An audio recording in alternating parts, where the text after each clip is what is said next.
Hello students, welcome back to पढ़ाई करो। तो आज है चैप्टर 4 का स्टार्टिंग वीडियो जिसका नाम है principle of inheritance and variation और इसका पार्ट 1 है। तो आज हम ये चैप्टर 4 स्टार्ट कर रहे हैं। इससे पहले के chapter 3 with PYQs already channel पे अपलोडेड है, तो आप मेरे चैनल को विजिट कर सकते हैं और वहाँ पे बहुत ही अच्छे से समझ सकते हैं। तो चलिए शुरू करते हैं ये चैप्टर। तो सबसे पहले जानेंगे कि इनहेरिटेंस आखिर होता क्या है। तो इनहेरिटेंस का मतलब है it is the transmission of genetic character from parents to offspring. Parents से जो जेनेटिक कैरेक्टर ऑफस्प्रिंग में ट्रांसफर होता है उसे ही इनहेरिटेंस बोला जाता है, ठीक है। और इनहेरिटेंस को क्या बोलते हैं? Inheritance is the basis of heredity and variation. Okay, तो अब आता है what is heredity and variation. हमने पढ़ लिया कि इनहेरिटेंस बेसिस है हेरिडिटी एंड वेरिएशन का, लेकिन ये भी तो समझना पड़ेगा कि हेरिडिटी और वेरिएशन आखिर होता क्या है। तो देखते हैं दोनों का डेफिनेशन, आखिर दोनों में डिफरेंस क्या है, ठीक है। तो हेरिडिटी देखते हैं, तो ये क्या करता है? Transmission of traits from parents to offspring. Example eye colour, blood group, जैसे कि ट्रेट्स का ट्रांसमिशन करना। ये क्या होता है? सिमिलैरिटी होती है पेरेंट्स से ऑफस्प्रिंग में। जैसे कि अगर पेरेंट्स का ब्लू आइज है और वही ट्रेट ट्रांसफर होके बच्चा में ब्लू आइज बन गया तो उसे क्या बोलेंगे? हेरिडिटी। हेरिडिटी है, अपने पेरेंट्स के जैसा बना है ना, इसमें सिमिलैरिटी होती है। वेयर एज वेरिएशन में क्या होता है? ये डिफरेंस को बताता है कि पेरेंट्स और ऑफस्प्रिंग में कितना डिफरेंस होता है। Difference among individual of same species. Example जैसे कि अगर मम्मी पापा की हाइट छोटी है और अगर बच्चा टॉल हाइट का बन गया तो उसमें क्या हुआ? वेरिएशन आया ना मम्मी पापा के हाइट में और इन बच्चे के हाइट में। तो यहाँ पे क्या होता है? हाइट, स्किन कलर में भी वेरिएशन आ सकता है, ठीक है। तो ये है दोनों में डिफरेंस। हेरिडिटी मतलब सिमिलैरिटी जो पेरेंट्स से बच्चे में आती है, और वेरिएशन मतलब जो पेरेंट्स और बच्चे में अलग अलग हो, ठीक है। तो आखिर क्वेश्चन आता है कि वेरिएशन इंपॉर्टेंट क्यों है ना। तो वेरिएशन क्यों इंपॉर्टेंट है? क्योंकि ये इवोल्यूशन में हेल्प करता है ना। इन्वायरमेंट डे बाय डे बदल रहा है तो उसके लिए हमें अपनी बॉडी को भी चेंज करनी पड़ती है, तो वो इवोल्यूशन में हेल्प करता है, स्पीसीज को सर्वाइव करने में हेल्प करता है, और नेचुरल सिलेक्शन, और ये एक बेसिस ऑफ नेचुरल सिलेक्शन है। आई होप आपको ये बहुत ही अच्छे से समझ में आ रहा है। चलो गाइस, तो देखते हैं कि फादर ऑफ जेनेटिक्स कौन है। तो ये क्वेश्चन आता है कभी कभी 1 मार्क्स में कि who is the father of genetics. तो यहाँ पे क्या होगा? Gregor John Mendel. मेंडल, ठीक है ना। मेंडेलियन क्रॉस बहुत बार पढ़ा होगा आपने, क्लास 11 से आता है ये सब, तो पढ़ा होगा आपने। तो उन्होंने क्या किया था? एक पी प्लांट को क्रॉस किया था, राइट। तो यहाँ पे क्वेश्चन आ सकता है बोर्ड में 2 और 3 मार्क्स में कि उन्होंने पी प्लांट को ही क्यों चूज किया। वो चाहते थे तो बनियान, पपाया, पाइनएप्पल कुछ भी चूज कर सकते थे, लेकिन पी ही क्यों किया? तो इसका आंसर है क्योंकि पी प्लांट का लाइफ साइकिल छोटा होता है, राइट। सेल्फ पॉलिनेटिंग होती है और मैनी कॉन्ट्रास्टिंग ट्रेट होता है, उसमें बहुत से कॉन्ट्रास्टिंग ट्रेट होता है, और इजी टू ग्रो होता है, और मोस्ट इंपॉर्टेंट बाइसेक्सुअल होता है। इसीलिए मेंडल ने क्या किया कि पी प्लांट को चूज किया। ओके स्टूडेंट, तो ये है कॉन्ट्रास्टिंग ट्रेट जो कि मेंडल ने पी प्लांट में स्टडी किया था। तो कैरेक्टर में stem height, flower colour, flower position, pod shape, pod colour, seed shape, seed colour. तो यहाँ पे yellow green, tall dwarf, violet white, axial terminal, inflated, constricted, green yellow, round wrinkle and yellow green. तो ये contrasting trait है जो कि Mendel ने P plant में स्टडी किया था। तो आप इसको पढ़ सकते हैं या याद कर सकते हैं। तो आगे बढ़ते हुए हम देखेंगे कि कुछ टर्मिनोलॉजी है जेनेटिक्स के बेसिक्स, उसके डेफिनेशन देखेंगे, और साथ ही साथ हम बहुत ही इंपॉर्टेंट ये वीडियो में एक टॉपिक कवर करने वाले हैं। ओके, तो एंड तक जरूर बने रहे, और ये टॉपिक से रिलेटेड PYQ भी कराने वाली हूँ, तो बहुत ही जरूरी है ये वीडियो। तो देखते हैं जीन क्या होता है। तो जीन जो होता है unit of inheritance controlling a character. Gene जो होता है वो है यूनिट ऑफ इनहेरिटेंस जो कि कैरेक्टर को कंट्रोल करता है। एलील क्या होता है? Pair of contrasting trait. अगर टॉल है, ये टॉल का है ना डोमिनेटिंग, तो यहाँ पे ये एक हो जाएगा T, that is allele, capital T tall के लिए, स्मॉल टी ड्वार्फ के लिए। तो यहाँ पे क्या होगा? ये पेयर ऑफ कंट्रास्टिंग ट्रेट। एक होता है होमोजाइगस, यहाँ पे सेम अलील होना चाहिए, लाइक अगर कैपिटल टी स्मॉल टी डालेंगे तो ये होमोजाइगस नहीं होगा। सेम होने के लिए सेम होना, होमोजाइगस के लिए कैपिटल टी और स्मॉल टी होना मांगता है। हेट्रोजाइगस में क्या होगा? एलील्स जो है वो डिफरेंस होता है, जैसे कि कैपिटल टी स्मॉल टी, यहाँ पे एग्जाम्पल भी दिया गया है। जेनोटाइप मतलब उसका जेनेटिक मेकअप क्या है, लाइक वो जेनेटिकली कैसा दिखता है। तो अगर बात करें एग्जाम्पल की तो small T capital T, small T. अगर इन दोनों की बात करें तो इसका फेनोटाइप क्या है? टॉल है कि नहीं? डोमिनेटिंग कैपिटल टी होता है, तो ये दोनों टॉल हो जाएंगे, ये शॉर्ट हो जाएंगे। तो लेकिन जेनोटाइप की बात करें तो कैपिटल टी स्मॉल टी, यहाँ पे ये डिफर करेंगे। फेनोटाइप आता है नेक्स्ट, ये जो होता है वो फिजिकल अपीयरेंस होता है, जैसे कि टॉल प्लांट, तो इसमें कैपिटल टी भी हो सकता है, कैपिटल टी स्मॉल टी भी हो सकता है। अगर शॉर्ट प्लांट बोलेंगे तो सिर्फ उसमें स्मॉल टी ही होगा। ओके यहाँ पे एक नोट भी है, genotype give rise to phenotype, genotype की वजह से ही फेनोटाइप हम डिसाइड करते हैं। ओके, नेक्स्ट आता है डोमिनेटिंग ट्रेट। बोलते हैं ना वो लड़का या फिर लड़की बहुत डोमिनेटिंग है, तो वो डोमिनेट मतलब क्या होता है, किसी को दबा के रखना, है ना। डोमिनेट मतलब खुद दादा बन के दूसरे को दबा के रखना। तो डोमिनेटिंग ट्रेट मतलब क्या होता है कि express in heterozygous as well as homozygous condition. जैसे कि कैपिटल टी है, ये होमोजाइगस हो गया, और कैपिटल टी स्मॉल टी है, ये हेट्रोजाइगस हो गया। लेकिन इन दोनों में क्या बाहर निकलेगा, टॉल निकलेगा ना दोनों में बाहर। तो यहाँ पे टी क्या है, डोमिनेटिंग हो गया, कैपिटल टी डोमिनेटिंग हो गया, टॉलनेस कैपिटल टी। ओके, यहाँ पे क्या होता है, हेट्रोजाइगस और होमोजाइगस दोनों प्रेजेंट हो फिर भी अपने आप को एक्सप्रेस करना, है ना। और रिसेसिव क्या होता है, express only in homozygous condition. जैसे कि कैपिटल टी स्मॉल टी देंगे तो इसमें छोटा टी अपने आप को नहीं दिखाएगा, जब स्मॉल टी होगा तभी इसमें छोटा टी दिखेगा, ठीक है। तो ये होता है रिसेसिव ट्रेट।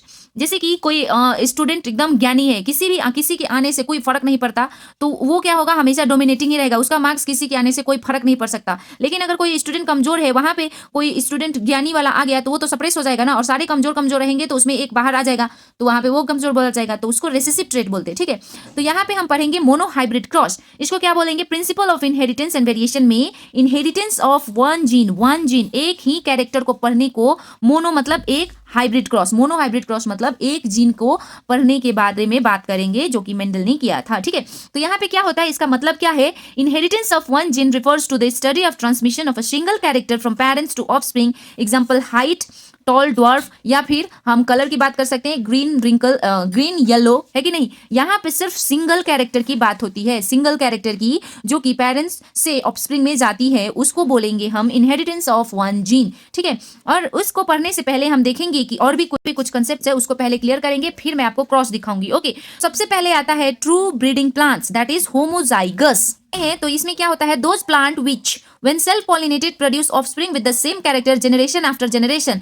इसमें क्या होता है कि कोई टॉल प्लांट है, राइट, तो वो टॉल के साथ सेल्फ पॉलिनेट करेगा, अपने साथ सेल्फ पॉलिनेट कर करके जब उसका जनरेशन आफ्टर जनरेशन सिर्फ वो टॉल ही ऑफस्प्रिंग दे, तो उसको क्या बोलेंगे, ट्रू ब्रीडिंग प्लांट। इसमें क्या होता है, true breeding of tall plant is always tall offspring, इसका हमेशा टॉल ही ऑफस्प्रिंग आएगा। अगर ड्वार्फ प्लांट का ट्रू ब्रीडिंग करेंगे तो उसका ऑफस्प्रिंग ऑलवेज ड्वार्फ ही आएगा। ट्रू ब्रीडिंग मतलब अपने आप सेल्फ पॉलिनेशन कर करके जनरेशन आफ्टर जनरेशन वैसा ही ऑफस्प्रिंग आए। ओके, तो इनहेरिटेंस ऑफ वन जीन में मेंडल ने क्या सिलेक्ट किया था, ट्रू ब्रीडिंग प्लांट। उसमें क्या था, पेरेंट वन को टॉल लिया था जिसका जेनोटाइप कैपिटल टी है, और पेरेंट टू को ड्वार्फ लिया था जिसका जेनोटाइप स्मॉल टी है, ठीक है। तो इसका अलील क्या होगा, कैपिटल टी, है ना, और इसका अलील क्या होगा, स्मॉल टी, है ना, कैपिटल टी और स्मॉल टी, ठीक है। तो यहाँ पे टी जो है वो डोमिनेंट को करता है, और ये स्मॉल टी है जो वो रिसेसिव को डिनोट करता है। ओके, तो यहाँ पे क्या होगा, during gamete formation allele separate from each other. यहाँ पे कैपिटल टी स्मॉल अलील है, राइट। यहाँ पे कैपिटल टी टॉल के लिए कैपिटल अलील है, स्मॉल ड्वार्फ के लिए स्मॉल टी अलील है। तो जब गैमेट फॉर्म होगा तो ये एक दूसरे से क्या करेंगे, अलग अलग सेपरेट हो जाएंगे, ठीक है। तो यहाँ पे क्या होगा, कैपिटल टी का plant only produce T gamete, यहाँ से दो गैमेट निकलेंगे, राइट। यहाँ से क्या होगा, टी होगा ना, और यहाँ से दो निकलेंगे, तो यहाँ से क्या होगा, एक small T. Okay, I hope आपको बहुत ही अच्छे से समझ आ रही है। जब गैमेट फॉर्मेशन होती है तो यहाँ पे जो ये पेयर ऑफ अलील है, अलील जो होता है वो सेपरेट होते हैं एक दूसरे से। तो कैपिटल टी के लिए जो टॉल प्लांट था उसके लिए गैमेट क्या होगा, कैपिटल टी, और स्मॉल टी के लिए गैमेट क्या होगा, स्मॉल टी। तो इसको देखेंगे अब हम डायरेक्ट पिक्टोरियल, ठीक है। तो each gamete carry only one allele. अगर गैमेट है तो ये दोनों अलील को साथ में लेके नहीं चलेगा, लाइक गैमेट की बात कर रहे हैं तो कैपिटल टी नहीं चलेगा, यहाँ से सिर्फ एक ही गैमेट अलील आएगा जो कि आगे चल के गैमेट कहलाएगा। तो यहाँ पे देखते हैं हम, टॉल के लिए क्या है, कैपिटल टी, ड्वार्फ के लिए स्मॉल टी, ठीक है। तो यहाँ पे गैमेट फॉर्म होगा तो एक कैपिटल टी यहाँ बना, एक यहाँ पे बना, ठीक है, दो गैमेट बने। यहाँ से करेंगे तो स्मॉल टी, दो गैमेट बने। अब क्या करेंगे, F1 जनरेशन कराएंगे, राइट, क्रॉस कराएंगे। तो यहाँ पे कैपिटल टी आप चाहे तो आप इधर भी लिख सकते हैं या फिर इधर लिख सकते हैं। तो मैंने ऊपर लिखा है कैपिटल टी को, और स्मॉल टी को इधर लिख दिया, ठीक है। तो अब क्या करेंगे, सिंपल मल्टीप्लिकेशन करेंगे, है ना, स्मॉल टी कैपिटल टी। तो आप चाहे तो पहले स्मॉल टी कैपिटल टी लिख सकते हैं, आपकी मर्जी, है ना। तो यहाँ पे भी कैपिटल टी स्मॉल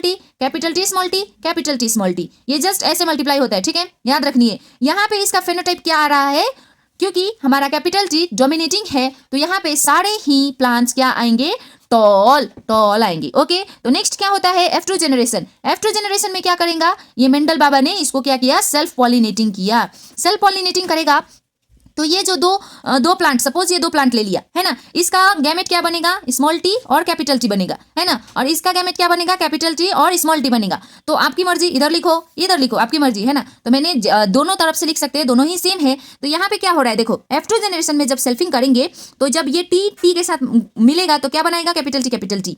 ये टी और टी के साथ मिलेगा तो कैपिटल टी स्मॉल टी, ये कैपिटल टी स्मॉल टी, और यहाँ पे देखो क्या हो रहा है, स्मॉल टी और स्मॉल टी मिलके स्मॉल टी बना रहा है, जो कि फ्यूचर में जाके क्या बनेगा, ये ड्वार्फ प्लांट बनेगा। तो प्लांट में क्या हो रहा है, सेकंड जनरेशन में ही रिसेसिव ट्रेट देखने को मिल रहा है, और इसका फेनोटाइप क्या होगा, ये तीनों मिलके क्या बनाएंगे, टॉल प्लांट। एक जो छोटा वाला है स्मॉल टी ये बनाएगा शॉर्ट प्लांट। तो यहाँ पे क्या है, फेनोटाइपिक रेशियो 3:1। अगर जेनोटाइप की बात करें तो एक जैसा, ये 1 है, ये 2 है और ये 1 है, तो 1:2:1, दैट इज जेनोटाइपिक रेशियो, और फेनोटाइपिक इज 3:1। आई होप आपको बहुत ही अच्छे से क्लियर हो रही है। ओके, तो यहाँ पे क्या है, प्लांट भी सेल्फिंग करते हैं तो सेकेंड जनरेशन में ही इनका रेसेसिव ट्रेट दिखने को मिलता है।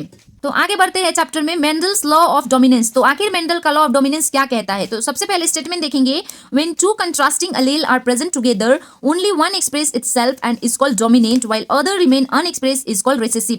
जब दो कंट्रास्टिंग अलील प्रेजेंट हो एक साथ और उसमें जो अपने आप को एक्सप्रेस करे, जैसे कि कैपिटल टी स्मॉल टी में टॉल एक्सप्रेस होता है, तो इस टॉल को क्या बोलेंगे हम, डोमिनेट, है ना। और स्मॉल टी क्या होता है, अनएक्सप्रेस रहता है, तो इसको क्या बोलेंगे हम, रिसेसिव। ठीक है, जो एक्सप्रेस होता है उसको डोमिनेंट, जो एक्सप्रेस नहीं होता है उसको रिसेसिव। तो ये है Mendel's law of dominance. Next आता है मेंडल्स लॉ ऑफ सेग्रीगेशन। इसका स्टेटमेंट है, the two Aleel of a gene separate during gamete formation so that each gamete receive only one allele. तो यहाँ पे क्या है, कैपिटल टी है, स्मॉल टी है और कैपिटल टी स्मॉल टी है सपोज, है ना। तो यहाँ पे जब गैमेट फॉर्मेशन होता है तो ये दोनों एक दूसरे से अलग अलग होते हैं, ये दोनों भी एक दूसरे से अलग अलग होते हैं और ये भी एक दूसरे से अलग होते हैं। तो यहाँ पे क्या है कि अलील जो होते हैं, दोनों अलील जो है वो गैमेट फॉर्मेशन के टाइम में एक दूसरे से अलग हो जाते हैं, सो दैट गैमेट जो है वो सिर्फ एक ही अलील बनाए। ठीक है, तो आई होप आपको ये चैप्टर बहुत ही अच्छे से क्लियर हुई होगी, और इस टॉपिक से रिलेटेड हम मोस्टली एक्सपेक्टेड जो कि बोर्ड में आ सकते हैं वैसे क्वेश्चन देखेंगे। अब स्टूडेंट, तो ये है इंपॉर्टेंट PYQs 1 और 2 मार्क्स में आया है, who is the father of genetics, Gregor John Mendel. Next है डिफाइन अलील, तो आप आराम से कर सकते हैं। व्हाट इज होमोजाइगस कंडीशन, तो ये भी आप आराम से कर सकते हैं मेरे वीडियो को प्रेफर करके। नेक्स्ट है why did Mendel chose P plant, तो ये भी मैंने वीडियो में एक्सप्लेन किया है। नंबर 2 है explain dominant and recessive trait with example, तो ये भी है, आप देख सकते हैं मेरे वीडियो को बहुत ही आसानी से समझ में आ जाएगी। लिस्ट मेंडल 7 कंट्रास्टिंग कैरेक्टर, तो ये तो बुक में भी है, आप 7 कंट्रास्टिंग कैरेक्टर आराम से लिख सकते हैं। नेक्स्ट क्वेश्चन है डिफाइन मोनोहाइब्रिड क्रॉस, तो ये भी आराम से हो सकता है। What is true breeding plants, तो जो जनरेशन आफ्टर जनरेशन टॉल दे और शॉर्ट का जो generation after generation short they. State Mendel's law of dominance, तो अभी स्टेटमेंट मेरे वीडियो में है, आप वो भी आराम से देख सकते हैं। ओके, यहाँ पे एक और क्वेश्चन है describe Mendel's monohybrid cross with help of Punnett square, तो ये मैंने मेरे वीडियो में ही दिखाया है आपको पनेट स्क्वायर कैसे बनाते हैं, तो आप उसको दिखा सकते हैं। और नेक्स्ट क्वेश्चन है explain Mendel's law of segregation, तो वो क्या है कि गैमेट फॉर्मेशन के टाइम में अलील सेपरेट होते हैं, है ना। तो आई होप आपको ये वीडियो बहुत ही अच्छे से क्लियर हुई होगी। अगर वीडियो अच्छी लगी तो वीडियो को लाइक करके चैनल को सब्सक्राइब करके अपने दोस्तों के साथ शेयर जरूर करना। मिलते हैं नेक्स्ट वीडियो में, और नेक्स्ट वीडियो आने वाली है बहुत ही इंपॉर्टेंट है, जिसमें हम इनकम्प्लीट डोमिनेंस एंड कोडोमिनेंस पढ़ेंगे बहुत ही डिटेल में। तब तक के लिए bye, all the best students.